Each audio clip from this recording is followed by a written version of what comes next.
At night, more than 10 drones attacked the Alexin chemical plant in the Tula region, Russia. New details of the attack are already known, according to sources in the Security Service of Ukraine. According to SSU sources, at least 13 drones attacked the chemical plant at night. At the moment, the key target, namely the gunpowder production shop, is smoking orange due to the release of acids. Moreover, an additional explosion was recorded at the facility hit by the SSU and Special Forces drones. Chemicals caught fire as a result of previous hits. The plant itself, according to sources, has been shut down and the staff evacuated. At the same time, the damage to the Alexin TPP was confirmed, and it turned out that a power line was damaged. The Russian Defense Ministry, in turn, reported 50 UAVs shot down during the night, including 28 in Bryansk, 12 in Kursk, 2 in Smolensk, and 2 in Tula regions of Russia. The Alexinsky chem plant is part of the Russian state defense conglomerate Rostec. It produces ammunition, powders, paints, and polymers, supplying the Russian armed forces. Unverified sources report that the plant suspended all operations after the drone attack. Also, one of the drones could have caused damage to the Alexinskaya thermal power plant. Ukrainian paratroopers managed to repel a Russian mechanized assault in the Kurakhove sector. The footage from the battlefield was released by the Commander-in-Chief of the Armed Forces of Ukraine, General Oleksandr Syrsky. The Russian command deployed armored vehicles and infantry to breach Ukrainian defenses south of Maximilianivka. Ukrainian reconnaissance drones monitored these movements, coordinating artillery and attack drone strikes. The Russians deployed a tank at the front of the convoy to clear a path through Ukraine's Dragon's Teeth defense line. As the convoy advanced, paratroopers from Ukraine's 46th Airmobile Brigade systematically targeted and destroyed Russian equipment and infantry. We watch, we see, we burn. The skill of Ukrainian soldiers leaves no chance for the Russian invaders, noted Syrsky. The Ukrainian General Staff said that fighting is ongoing near Ilinka, Berestki, Novoselidivka, Novodmitrivka, Voznesenka, Maximivka, Antonivka, and Katarinivka in the Kurakhove sector. 18 out of 32 attacks of the Russian invasion army have been repelled in this area so far. Fierce fighting is taking place, the General Staff said. Previously, on November 7th, the General Staff reported that the Russian army attacked 93 times in the Kurakhove sector alone over the past day.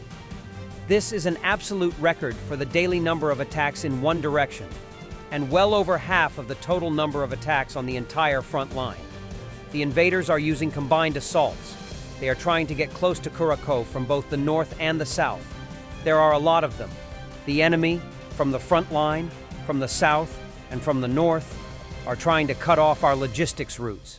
And this particular Kurakhove-Zaporizhzhia highway, which is one of the key highways, stated the 46th Airmobile Brigade's press officer. SBU operators eliminated Russian infantry along with logistics equipment, including ammo trucks and towed artillery, in the Pokrovsk direction. The battle for Pokrovsk has emerged as one of the critical points in the ongoing conflict between Russian and Ukrainian forces. Strategically positioned in the Donetsk region, Pokrovsk serves as a vital logistical and transportation hub for Ukraine.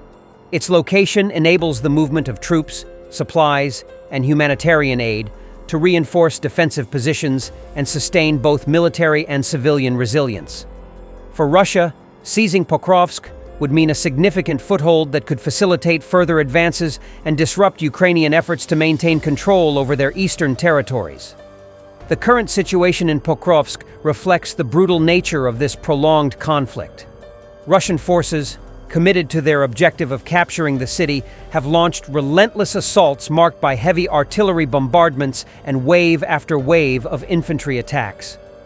However, these advances have come at an extraordinary cost. Ukrainian defenders, highly motivated and strategically adept, have utilized a combination of fortified positions, superior knowledge of the terrain, and cutting-edge Western-supplied weapons to repel Russian forces effectively. The result has been a bloodbath for the Russian side, where gains are measured in meters, but the toll is in the hundreds, if not thousands, of lives. Reports from the battlefield indicate that Russian commanders are employing tactics reminiscent of World War II, where sheer volume of troops is used to overwhelm defenders. This has led to devastating casualty rates among Russian units. Videos and testimonies from the front lines tell a story of under-equipped and under-trained soldiers being sent into combat with minimal support. Ukrainian military intelligence suggests that many of these units are made up of hastily conscripted individuals and private military contractors, some of whom are poorly informed about the true nature of their mission. For Ukraine, the significance of holding Pokrovsk cannot be overstated. The city symbolizes more than just strategic value. It represents a line of defiance against Russian aggression. Every day that Ukrainian forces maintain their hold on Pokrovsk reinforces national morale and sends a message of resilience to the world. The defenders have employed a combination of precision artillery, drone reconnaissance, and counter-offensives to inflict severe damage on advancing Russian troops. The HIMARS rocket systems, known for their accuracy and range, have been instrumental in striking Russian supply depots and command centers, disrupting coordination and delaying assaults. The human cost for the Russian military is staggering. Analysts have pointed out that any other modern military facing such significant losses would likely see its operational capabilities severely diminished. However, Russian commanders seem indifferent to these human costs, pushing their forces forward with little regard for attrition. Reports indicate that entire battalions have been decimated in a matter of weeks, only to be replaced by new, inexperienced troops. This approach not only erodes the morale of Russian soldiers, but also highlights a strategic shortcoming: a reliance on overwhelming force without the tactical finesse needed for sustained success.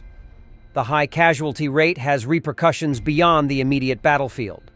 Families in Russia are increasingly aware of the mounting losses, leading to questions about the purpose and outcome of the conflict.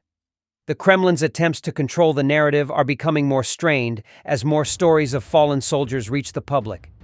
Some reports suggest that the relentless nature of the campaign in Pokrovsk has even strained relationships between different branches of the Russian military and its allied groups, with accusations of poor planning and resource misallocation. Meanwhile, Ukrainian forces continue to demonstrate high levels of coordination and adaptability. Drone-assisted targeting has allowed for precise strikes on advancing troops and vehicles, significantly reducing the effectiveness of Russian offensives. This technological edge, coupled with strong ground unit discipline, has made Pokrovsk a focal point of Ukrainian defensive success.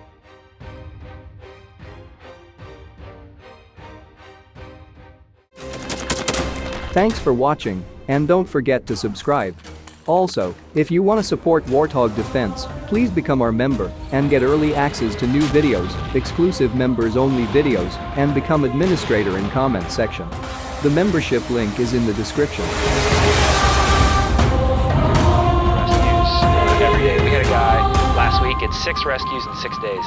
You know, he's doing the job every day.